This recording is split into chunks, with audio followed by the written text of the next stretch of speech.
Good evening. My name is Ken Garrison. I welcome you tonight to the Zamok Institute program. Usually I have with me my partner John Klein, but tonight we have a very, very special guest from Hebron in Israel. And so we want to bring some questions to Rabbi Eliezer Waldman and let him respond to those questions. And hopefully you'll gain some important insight in some of the things that are happening in the land of Israel today. Rabbi Waldman is the head of the yeshiva, Rosh Yeshiva in Kiryat Arba, Hebron, Israel.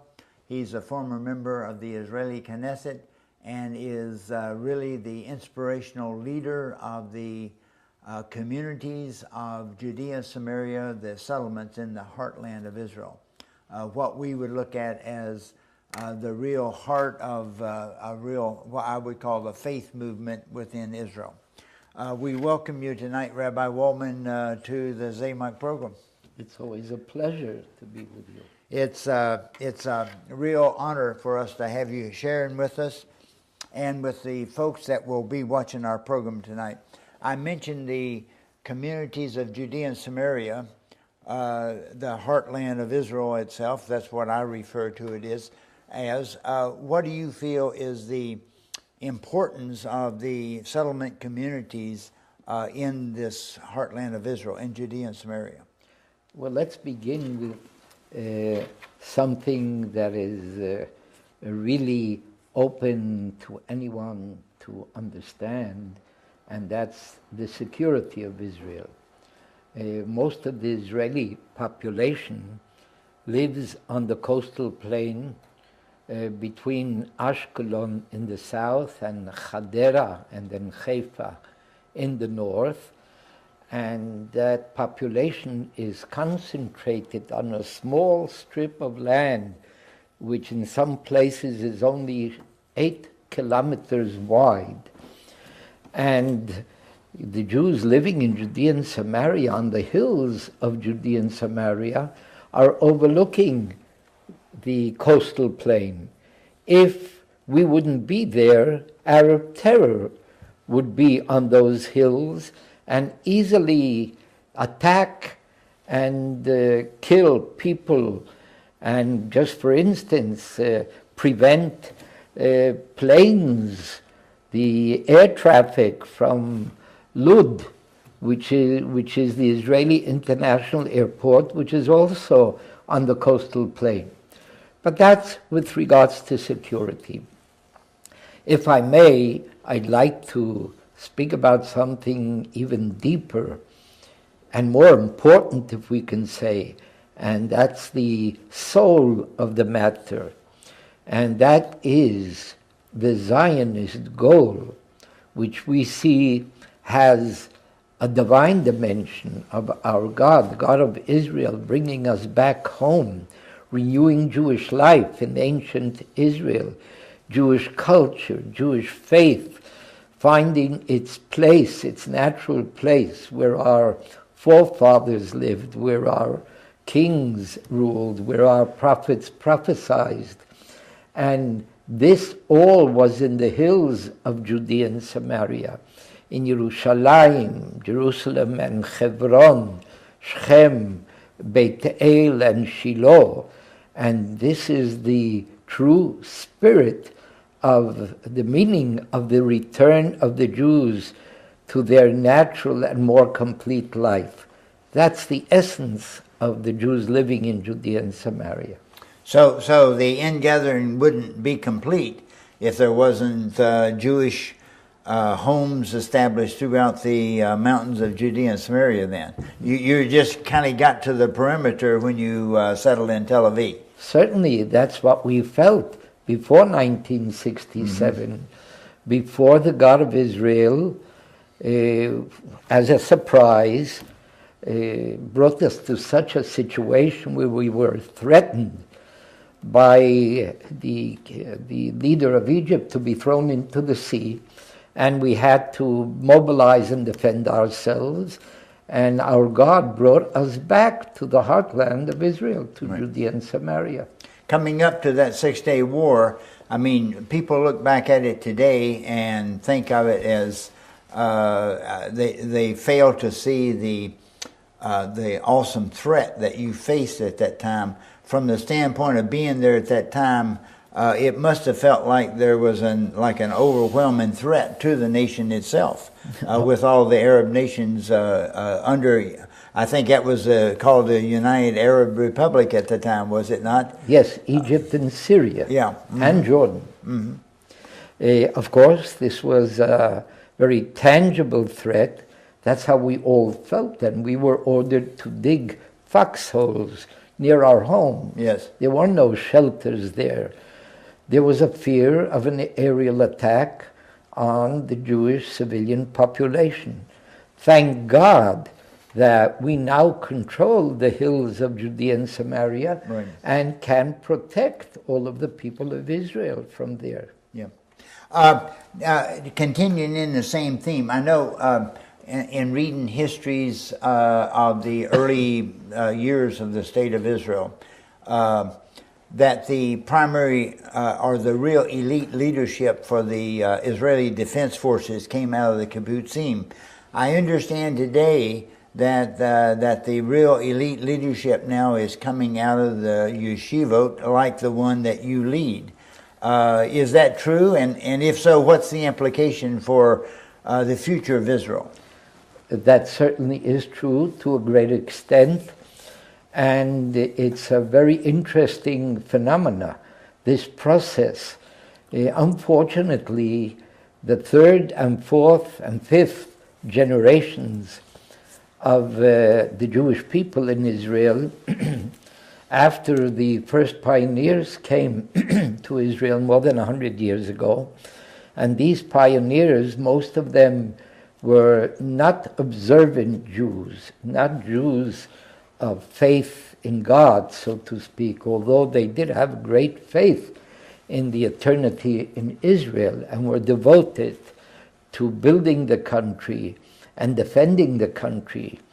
But after a few generations, without deepening the roots of faith among these people, the idealism has weakened among our brothers who are not deeply committed to Jewish faith and who do not see the Zionist process as a divine process, and therefore their motivation is lessened, whereas the population that has received deep education, a very strong education in Jewish faith, and recognizing the acts of God in bringing the Jewish people back home, in helping to establish Jewish independence in the land of Israel, in helping us to win the wars and be able to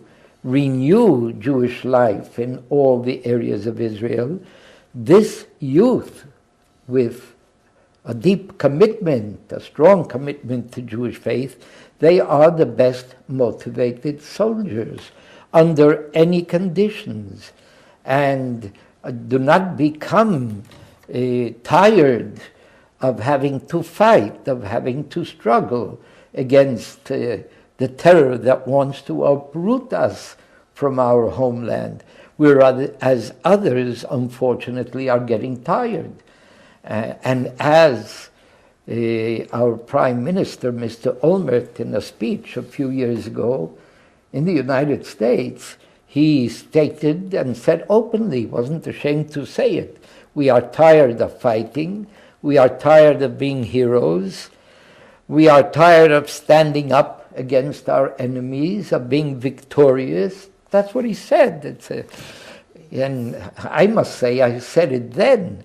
Mr. Olmert can only speak for himself. We are not tired. Of course, we want peace. We don't like to fight. But we will do anything to ensure our existence, to destroy terror, which has become a danger for the entire world.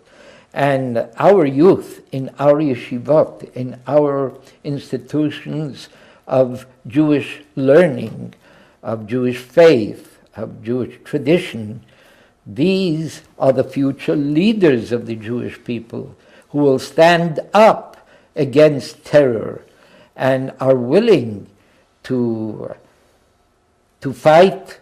I was going to say even to have pains, but of course you know that when you fight there are pains. Sure. And there is suffering, but we have no other choice. Otherwise, the enemy would, God forbid, achieve its goal of destroying Israel. Right. There's no. There's a lot of talk about peace, all kinds of plans for peace. I know there's a quick answer to this. What's the prospect of there being a workable, true peace with the Palestinian people? Well, one cannot make peace with an enemy whose goal is to destroy you. Right. And when the enemy speaks openly about it, and so it's just a hallucination that is being developed and encouraged by leaders of the Western world, and especially the United States, who really approach this problem in a very shallow way and according to seemingly its own interests. I believe the interests of the West are to destroy terror before terror destroys and maims many of the nations of the Western world. But maybe they can afford to live up in the clouds. We cannot afford that because our very lives are in danger. Yes. One of the things that I guess on this program we like to do is we believe that the idea of the type of peace that we're talking about is just a pure illusion, and that the only way to deal with the terror thing is by strength, and you just can't appease it and make any progress. I know that I think it's February the 10th. You all are scheduled for national elections in Israel. Right. Is there a lot of? Do you have much hope in the slate of leadership that perhaps will come to power in February? Well, of course, we always have hopes. And if it won't come in this February, it'll come in next February, because there's no other way eventually but to have a leadership of faith, a leadership that understands the reality of ensuring the life of a Jewish state in all of Israel.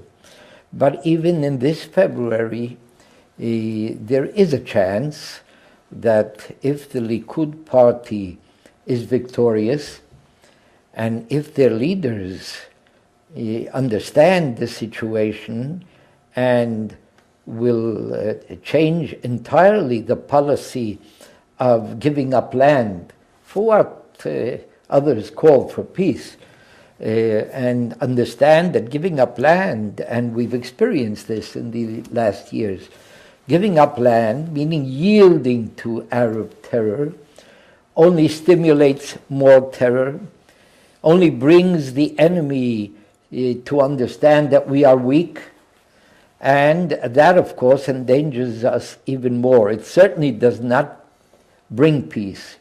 After leaving the Lebanese border, Mr. Barak, who is the head of the Labour Party, was then Prime Minister or Defense Minister, and he thought that by not having our soldiers on the border, this will bring peace and no more attacks from the north.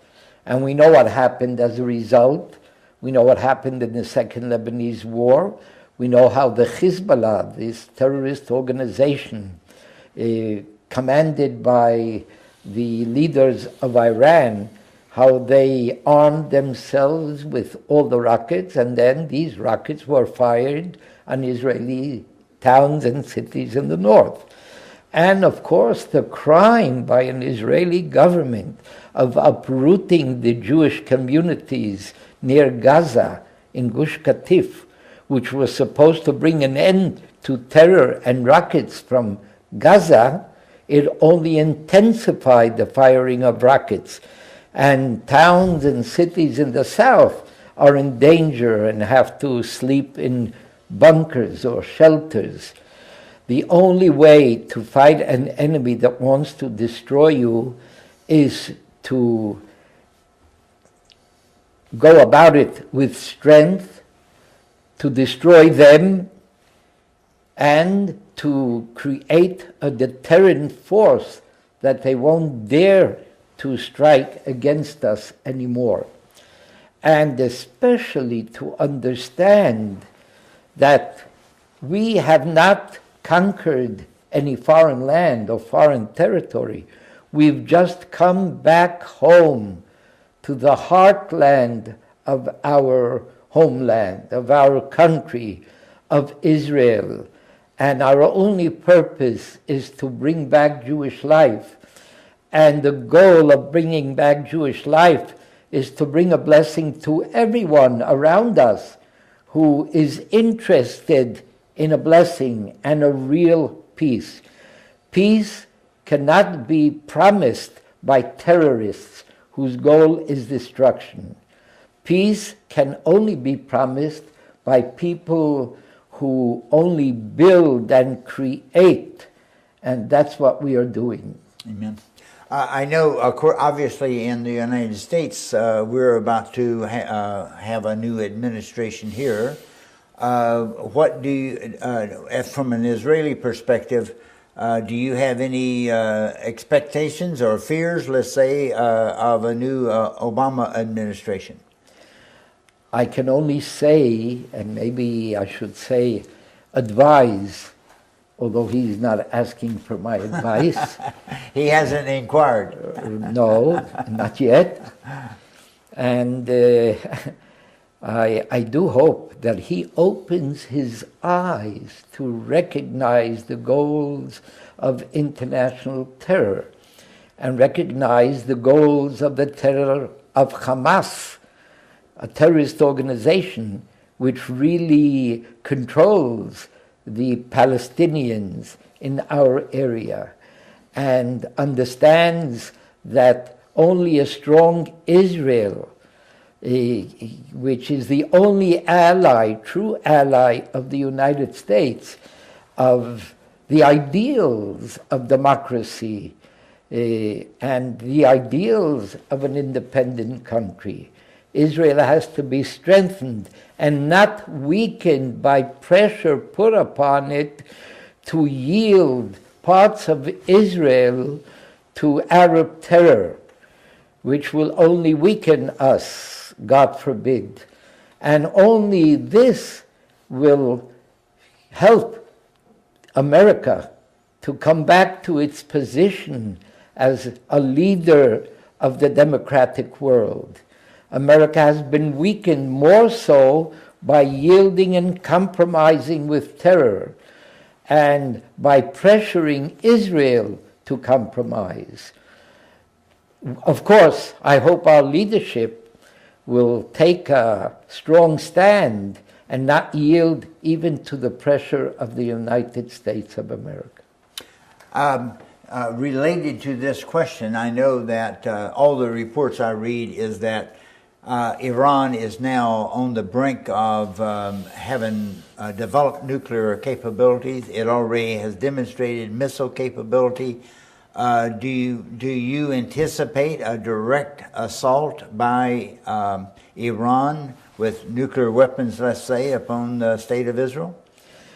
Well, there certainly is a danger of such a thing happening, but it's more dependent upon the deterrence that Israel creates and that the Western world creates.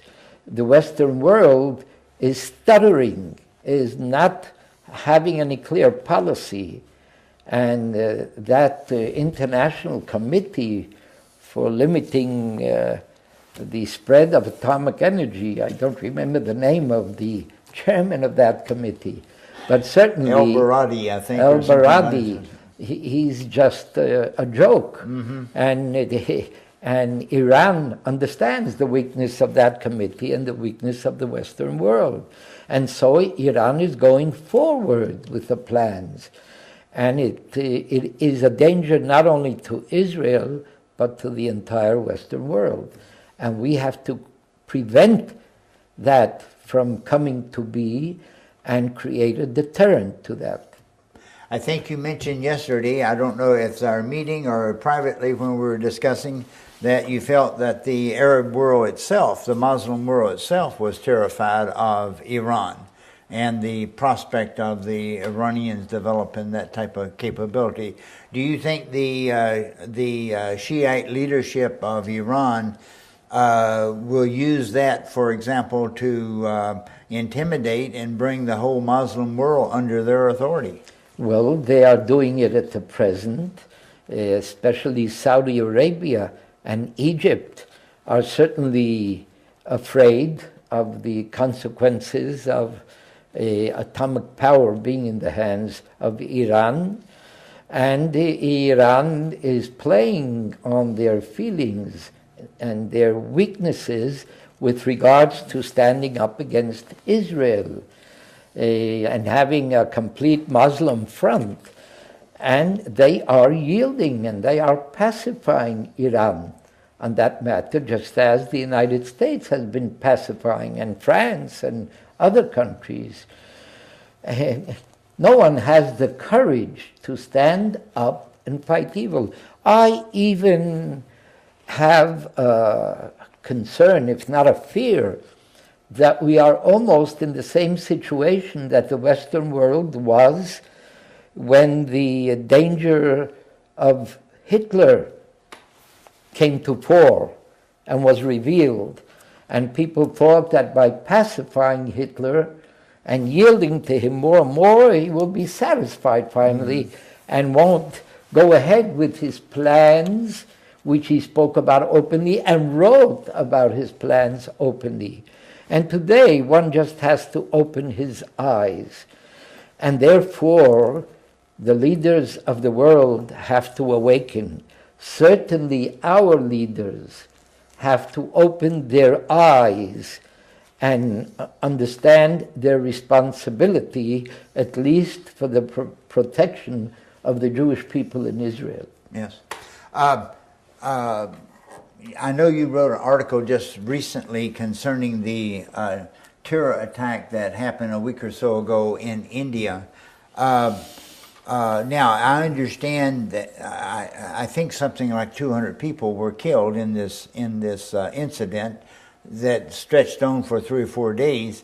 One particular target was obviously the Chabad house in Bombay. Bombay. What do we call it today? Mumbai, whatever. I never know quite sure which.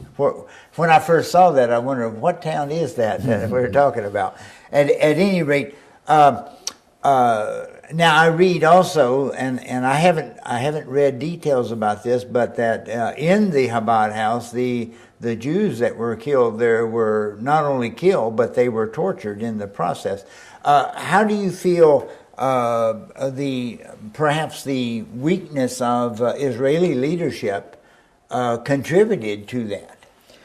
Well, international terror directed also against Israel certainly is also stimulated whenever they see a weakness in the Israeli leadership, especially a weakness with regards to fighting terror.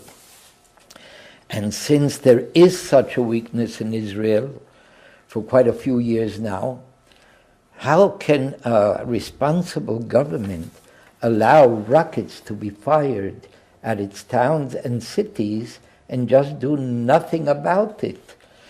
And if the terrorists see that they can continue to fire rockets at Israeli towns and cities, and only by miracles, by divine guidance, not so many people have been killed. If the Israeli leadership allows this, then certainly why not kill people, kill Jews all over the world? Israeli leaders have always spoken about the responsibility of Israeli leadership to protect Jews all over the world. Certainly, the meaning of this protection is by creating a deterrent, an image of a strong leadership, a strong army.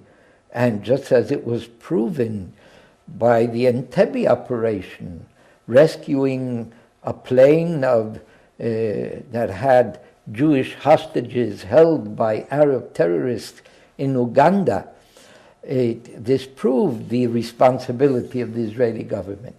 And now this attack in India, it's not surprising that they're searching out Jewish centers all over the world to be attacked because they see the weakness of the Israeli government in its fight against terror. Now, changing the subject just a little bit, we've been talking about this area of Judea and Samaria, the heartland of Israel. What is the Jewish population of these areas today? How many people live in these areas? I mean, we hear a lot about returning to beyond the Green Line, pre-67 borders. How many people are we talking about? We have, thank God, more than 300,000 Jews living in these areas. Of course, we should have had, and we could have had, 1 million Jews living if Israeli governments would have allowed us to do that. I mentioned before the importance of this, even more than the practical importance, which is important to defend the Jews on the coastal plain, the importance of the Zionist faith and spirit and responsibility, which is developed and which is just in the air in all of Judea and Samaria. This is important for the continuance of the Zionist spirit, standing strong, developing the country, building and projecting a light to the world, of fighting evil, of not yielding to evil. Just to remember, we are meant to bring a blessing to all the peoples of the world. That is our end goal. Amen. We often talk about the process of redemption, and I know you use those terms, and so it's our position that whatever God brings into the world, and there's obvious need for that in an awesome way today, we believe that that will come through primarily those areas in the heartland of Israel.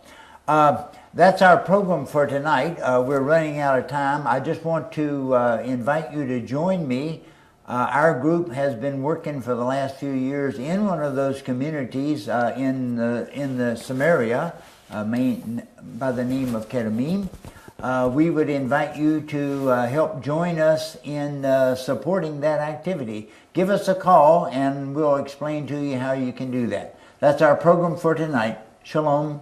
Shalom.